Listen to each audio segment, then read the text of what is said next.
ஊருக்கு வெளியே கொண்டே வச்சிருவாங்க. ஊரை 20 கிலோமீட்டர் சுற்றுலா இருந்தா அப்ப 25 கிலோமீட்டர் போனாதான் கபர்ஸ்தான் கிடைக்கும். அப்ப அந்த மாதிரியான லெவலுக்கு வந்து விடுமையானால் நடந்த போயிடுமா, அப்ப வாகனத்தில் பின்தொடர்ந்து செல்ற மாதிரி கூட வரும். அப்படி போனால் ரசூல் ஸல்லல்லாஹு அலைஹி வஸல்லம் சொல்றாங்க, அர்-ராகிபு கல்பல் ஜனாஸா, வாகனத்தில் செல்ற யாரா இருந்தாலும் ஜனாசாவுக்கு பிந்தி தான் போகணும். வல் மாஷி ஹைது ஸாஅ மின்ஹா, நடந்து செல்றவர் எப்படி வேணாலும் போ, ஜனாசாவுக்கு முந்தி வேணாலும் போ, ஜனாசாவுக்கு வலப்புறம் வேண்டாலும் போய்க்க, ஜனாசாவுக்கு இடப்புறம் வேண்டாலும் போய்க்க, ஜனாசாவுக்கு பின்னாடி வேண்டாலும் போய்க்க, ஜனாசாவோட சேர்ந்து போகணும், அவ்வளவுதான். அதுக்கு முன்னாடி விட்டு நம்ம பின்னாடி போகணுங்கிற ரூல் எல்லாம் கிடையாது. ஹைதுசா விரும்பினபடி போங்கிறாங்க. அப்ப ஜனாசாவை வேகமா கொண்டு போயிட்டு இருக்காங்கன்னு சொன்னா, இன்னும் சொல்ல போனா சில நேரத்துல வேகமா போகலன்றீங்க, நம்ம ஒரு 4 பேர் முன்னாடி வேகமா போனா அதுக்கு பின்னாடி வேகமா வந்துரு அல்லவா முடியும். இவங்க ஆடி அசைஞ்சு வர்றாங்கன்னு வைங்க, ஒரு 10 பேர் நம்ம முந்தி போகணும், வேகமா முந்திக்கிட்டு போய் வேகமா ஓடணும் வைங்களேன், அவங்களும் பின்னாடி உள்ளவங்களுக்கு அந்த வேகம் தன்னால எடுத்துரும். அதுக்கெல்லாம் ஒரு தேவைப்படும். அதனால நீங்க முன்னாடியும் போய்க்கிடலாம், பின்னாடியும் வரலாம். ஆனா 2 வீலர்ல சைக்கிள்ல போனா முன்னாடி போக கூடாது. வாகனத்தை குதிரையிலே கழுதையிலே போனோம்னா என்ன செய்யக்கூடாது, அது பின்னாடி போகணும். அப்ப ரசூல் ஸல்லல்லாஹு அலைஹி வஸல்லம் அவர்கள் இப்படி தடுத்தார்கள் சொல்லி திருமதியில 952வது ஹதீஸ், அது மாதிரி நஸீ அஹ்மதிலும் இந்த ஹதீஸ் இடம்பெற்றிருக்கிறதை பார்க்கிறோம்.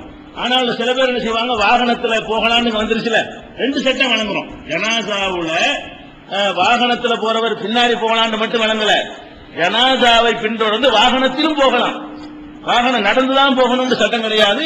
வாகனம் வச்சுக்கிறவங்க என்ன செய்யலாம், வாகனத்திலையும் போகலாம் என்பதையும் விளங்கிக் கொள்றோம்.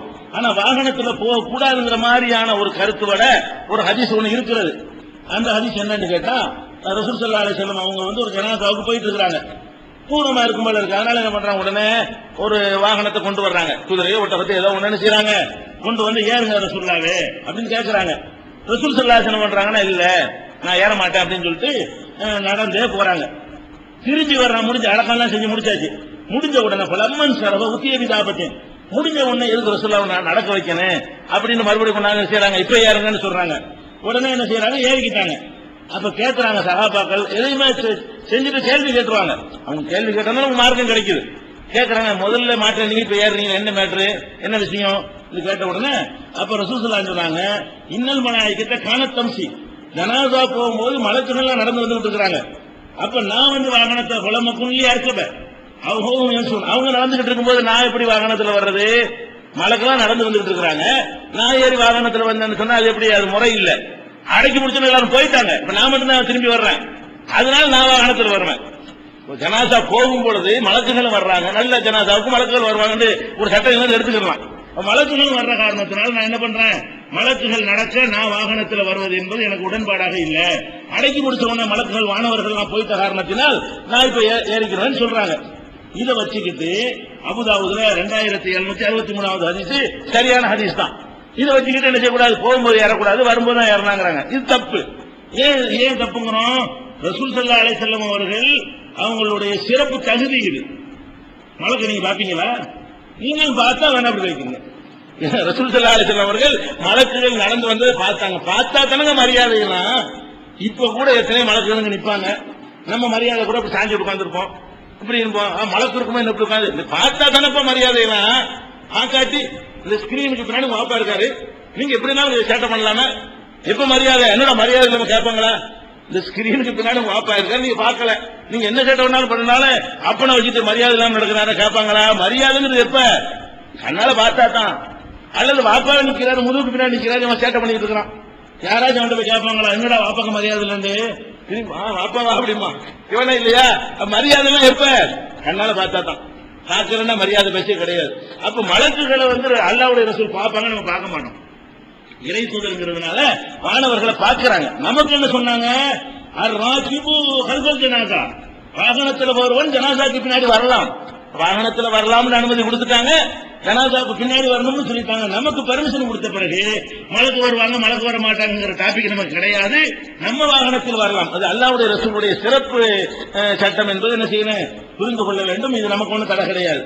அடுத்ததாக இந்த அடக்கம் பண்ணுறோமா, கொண்டு ஜனாசாவெல்லாம் தொழுதாச்சு, அப்புறம் கொண்டு போயிட்டோம். கொண்டு போன உடனே அவங்களை அடக்கம் பண்ணி முடித்த பிறகு, அடக்கம் பண்றதுக்கெல்லாம் அதை ஒரு தெளிவுபடுத்த வேண்டி இருக்குது. அதுக்கு ஒரு பெரிய ஒரு பாரதூரமான ஒரு முறையெல்லாம் கிடையாது. நம்முடைய மண்ணுக்கும் நம்முடைய நாட்டுக்கும் அந்த இருக்கிற இடத்துக்கும் தகுந்தவாறு அந்த பாடியை மறைக்கணும், அவ்வளவுதான். ஏன்னா நம்ம ஏற்கனவே சொல்லியிருக்கோம், ஒரு கபூர்ல மூணு ஜனாசாவும் அடக்கி இருக்கிறாங்க, ஒரு கபூர்ல 2 பேரை போட்டு அடக்கியிருக்கிறாங்க. அதுக்குன்னு ஒரு குறிப்பிட்ட ஒரு ஃபார்முலா, இத்தனைக்கு இத்தனை கரெக்டா வரணும், இந்த மெஷர்மெண்ட்லாம் இதெல்லாம் கிடையாது. அதெல்லாம் கிடையாது. அதெல்லாம் நம்மளோட வசதிக்கு தப்பும் கிடையாது. அதான் கபரை தோண்டுவது என்பதற்கு அதுக்குன்னு ஒரு அளவோ, அதுக்குன்னு ஒரு இத்தனை அடி ஆழத்தில் இருக்க வேண்டும், இத்தனை அடி அகலத்தில் இருக்க வேண்டும், இந்த மாதிரியான ஒரு முறைகள் எல்லாம் நமக்கு ரசூல் ஸல்லல்லாஹு அலைஹி வஸல்லம் கற்றுத்தரவே இல்லை. பல மாதிரி வெட்டிருக்கிறாங்க. புலி வெட்டுற ஆளுடைய கைவண்ணத்தை பொறுத்தது. சில ஆள் அறகுறையா ஒரு மாதிரியா வெட்டுவாரு, சில ஆள் என்ன செய்வாங்க, தொழிலா செய்யறாங்க, அழகா பர்ஃபெக்டா சூப்பரா என்ன செய்வாங்க, வீடு மாதிரி கூட வெட்டுவாங்க. அதெல்லாம் அவங்களுடைய கைவண்ணத்தை பொறுத்தது. இதுக்குன்னு எந்த ஒரு குறிப்பிட்ட ரூல் ஒன்றும் கிடையாது. குழி தோண்டி அவங்கள அடக்கம் பண்ணி மறைக்கணும், அவ்வளவுதான். சில பகுதிகளில் அவங்கள என்ன செய்வாங்க, ஒரு கட்டையெல்லாம் சாட்சி வச்சு ஒரு பாயெல்லாம் போட்டு மண் அவர் மேல படாம அப்படிலாம் பண்ணுவாங்க. பண்ணிட்டு போங்க, ஒண்ணும் கிடையாது. அதுல மார்க்கம் ஒண்ணு உங்களுக்கு குறுக்கையெல்லாம் நிக்கல. நீங்க மண்ணை படாம அதை செஞ்சா கூட ஒரு நாள் 2 நாள் கரையை அரைச்ச உடனே அது மண்ணு உள்ள ஒரு மேலதான் உழுவ போகுது. எப்போதைக்கு நம்ம ஒரு மன திருப்திக்காக நம்ம செஞ்சுக்கிற வேண்டியதுதான். அதனால இந்த குழி தோன்றது இதுக்கெல்லாம் எந்த ஒரு ரூலும் கிடையாது. இது நம்ம விளைவிக்கிறோம். அடக்கி முடிச்ச பிறகு என்னன்னு கேட்டா ஒரு ஆளை அடக்கம் பண்ணிவிட்டோம். ஒரு தேவைக்காக வேண்டி, ஒரு அவசரத்துக்காக வேண்டி அடக்கம் பண்ணதை எடுக்க வேண்டி வருது. அப்படி வருமா இல்லையா?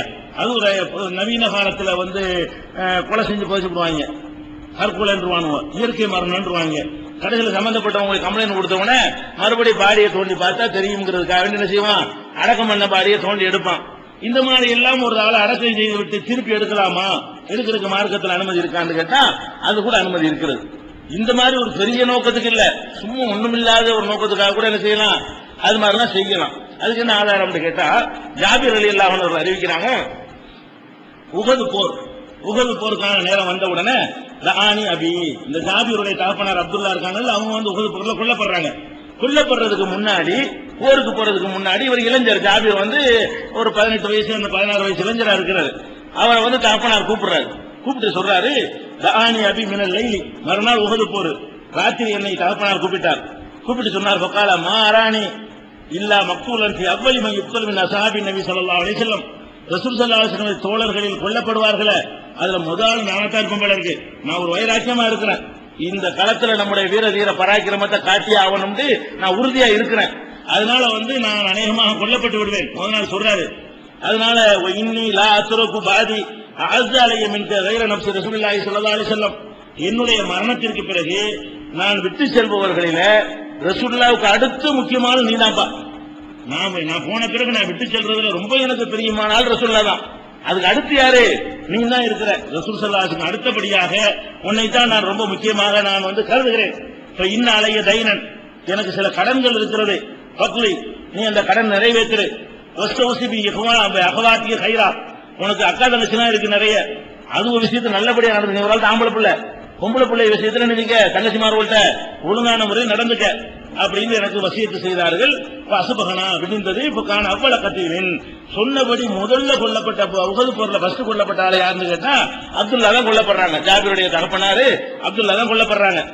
அது மாதிரி கொல்லப்பட்ட உடனே அவங்களோட சேர்த்து இன்னொரு ஆளையும் சேர்த்து ஒரு கபூர் அடக்கிவிட்டாங்க. உஹது போர்ல அவர் கொல்லப்படுறாரு. இடம் குழி தோண்ட டைம் இல்லாத காரணத்தினால என்ன பண்ணிட்டாங்க, ஒரு கபரை தோண்டி ஜாபீருடைய தகப்பனாரே அதில் அடக்கிட்டாங்க.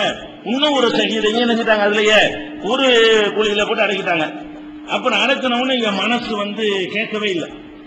சும்மலம் தசிப் நப்சி அன் அசுருக்கும் அல்லாஹரி, ஒரு கபர்ல 2 பேரை கொண்டு அடக்கிட்டு வந்திருக்கமே மனசு உழைச்சிக்கிட்டே இருக்கு. எனக்கு மனசே கேட்கல.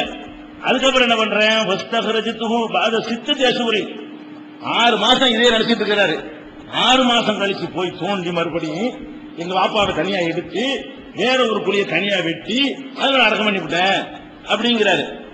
ஆனா அது எப்படி இருந்துச்சா, அவருடைய காதை தவிர மற்ற உறுப்புகள் அப்படியே அன்று வைத்தது போலவே இருந்தது. நல்லடியார்களுக்கு அப்படி எல்லாம் கொடுக்கலாம். நான் தோண்டி பார்க்கும் பொழுது பெய்தாக யௌமி வலாத்துஹு புனையத்தன், கொஞ்ச நேரத்துக்கு முந்தி வச்ச உடல் மாதிரி தான் இருந்தது. கைர உதனி, அவருடைய காதை தவிர, காது வெட்டப்பட்டிருக்கலாம், போர்ல வெட்டப்பட்டதுனால காது இல்லாம இருந்திருக்கலாம், காதை தவிர மற்றதெல்லாம் அப்படியே ஃப்ரெஷ்ஷா இருந்தது என்று சொல்லி ஜாபீர் இப்னு அப்துல்லா அறிவிக்கிறாங்க. இது புகாரில 1351 இருக்கிறது, 1352 இது இருக்கிறது. வேற ஒரு கபர்ல நான் அடக்கம் பண்ணேன் இருக்கிறது. இதுல என்ன விளங்குதுன்னு கேட்டா, அப்ப ரசூல் ஸல்லல்லாஹு அலைஹி வஸல்லம் இது உஹதுல நடக்குது. உகது நடந்த 6 மாசம் என்பது கண்டிப்பா ரசூல் ஸல்லல்லாஹு அலைஹி வஸல்லம் இருந்திருக்கிறாங்க. அதான் உகதுக்கு 8 வருஷம் கழிச்சா மூத்தா போறாங்க. அப்போ இது ரசூல் ஸல்லல்லாஹு அலைஹி வஸல்லம் வாழுகிற காலத்தில் நடக்குது. ரசூலுல்லாஹ்வுடைய காலத்துக்கு பிந்தி நடந்தா இதெல்லாம் தப்புன்னு போயிடலாம். அப்ப நபி ஸல்லல்லாஹு அலைஹி வஸல்லம் காலத்திலே நடந்ததுனால அவங்களுடைய அங்கீகாரம் இல்லாமல் நடந்திருக்க முடியாது. தோண்டிட்டியாமலும் எடுத்துட்டியாமலும் கேள்விப்பட்டு ரசூல் ஸல்லல்லாஹு அலைஹி வஸல்லம் கண்டிக்கவும் இல்ல. சும்மா 2 கபருக்கு போய் 1 கபர்ல அடக்க வேண்டிய இருக்கே தோண்டி எடுத்திருக்காங்கன்னு சொல்லும் பொழுது இந்த மாதிரியான மருத்துவ விஷயம் மற்ற விஷயங்களுக்கெல்லாம் எடுப்பது தப்பு இல்லை. இது தொடர்பாக இன்னும் சில ஆதாரங்கள் இருக்கின்றன. இன்ஷா அல்லாஹ் நாளை பார்க்கலாம்.